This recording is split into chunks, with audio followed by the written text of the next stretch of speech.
안녕하세요. 소망소사이티의 최경철 사무총장입니다. 지난번에는 우리가 죽어가면서 어떠한 몸이 약해지고 그리고 우리가 어떠한 마음을 가져야 되는지에 대해서 이야기를 나눴습니다. 네, 오늘은 우리가 죽어감에 있어서 어떠한 의료 진료가 있는지에 대해서 여러분들과 이야기를 나누고자 합니다. 의료 진료에는 네 가지가 있습니다. 근데 그 첫 번째가 무엇이냐면요, 바로 예방 진료입니다. 예방 진로는 여러분들이 아시는 것처럼 병이 안 걸리거나 사고가 안 나기 위해서 우리가 준비하는 것인데요. 바로 예방 접종을 한다든지 손을 깨끗이 씻는다든지 아니면 잠을 푹 자든지 음식을 건강식으로 드신다든지 운동을 열심히 한다든지 바로 그것이 예방 진료입니다. 근데 많은 분들이 예방 진료에 시간과 돈을 투자 안 하시는데요. 여러분들 꼭 다른 진료보다도 이 예방 진료에 시간과 돈을 많이 투자하시기 바랍니다. 그리고 두 번째 진료가 여러분들이 다 알고 있는 진료입니다. 바로 치유 진료죠. 보통 모든 사람들이 우리가 받는 의료 진료, 의료 혜택은 다 치유 진료라고 생각합니다. 보통 치료 진료하면은 수술을 한다든지 아니면은 항생제를 먹는다든지 아니면 암에 걸렸을 때 키모를 받는다든지 그것이 치료죠. 치료는 내가 병이나 사고가 나서 내 몸을 못 움직이게 되지만은 그 치료를 받고 이전 상태로 가는 것을 말합니다. 그런데 보통 두통약을 먹으면은 사람들이 두통약도 치유인 줄 알아요. 그런데 그것이 아니죠. 두통약을 먹더라도 내 머리가 안 아파지는 것이 그 치유돼서 안 아파지는 것이 아니라 그것을 못 느끼기 때문입니다. 결과적으로 두통이 없어지는 것은 내 몸이 자가치료로 우리가 치유되는 것이죠. 그래서 두통약 같은 것은 보통 뭐라고 하냐면요. 바로 고통 완화, 아니면 증상 완화 치료라고 합니다. 많은 분들이 증상 완화도 치료라고 생각하시는 분들이 많이 있습니다. 약을 드시면서 이 약이 나를 치료해 주는구나 생각하는 것들이 있는데요. 바로 고혈압 약이라든지 당뇨병 약이라든지 콜레스테롤 아니면 갑상선 많은 그런 약들을 드시는데요.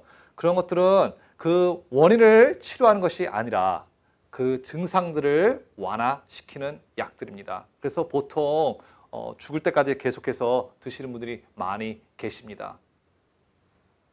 근데 중요한 것은 나이가 들면 들수록 치유 진료를 못하게 되고요. 나이가 들면 들수록 증상 완화 치료를 더 많이 하게 됩니다.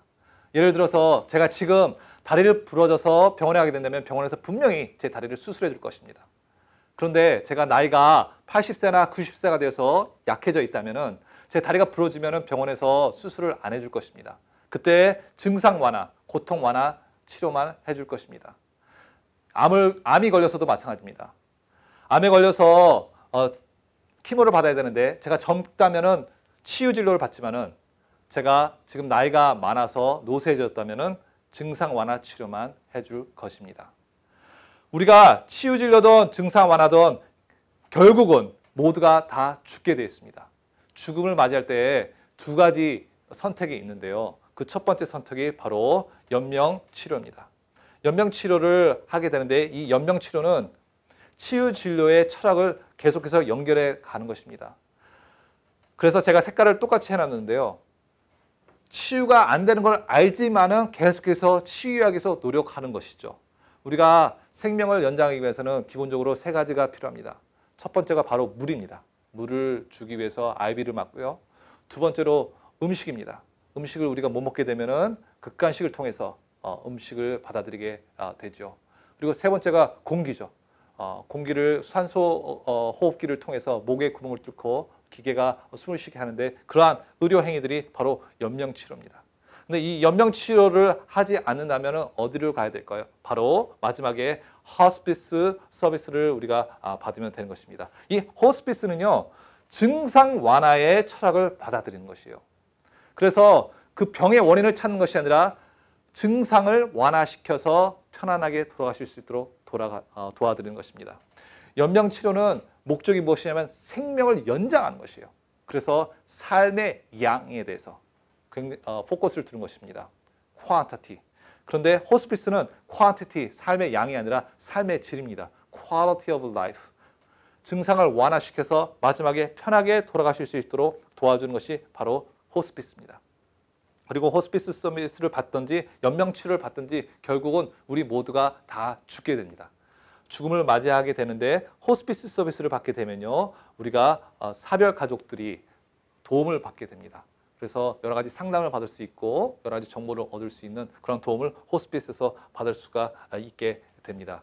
그래서 우리가 마지막에 여기서부터가 한 2년 반이 되는데요. 이 2년 반에 내가 연명치료를 받을 것인지 아니면 호스피스를 받아서 편안하게 죽음 맞이할 것인지 그러한 생각을 미리 해 갔으면 좋겠습니다. 그래서 다음에 우리가 제가 얘기 나눌 것은 마지막에 어떠한 증상들이 나타나고 우리가 어떻게 대처해 나가야 되는지를 여러분들과 이야기를 나누겠습니다. 여러분 감사합니다.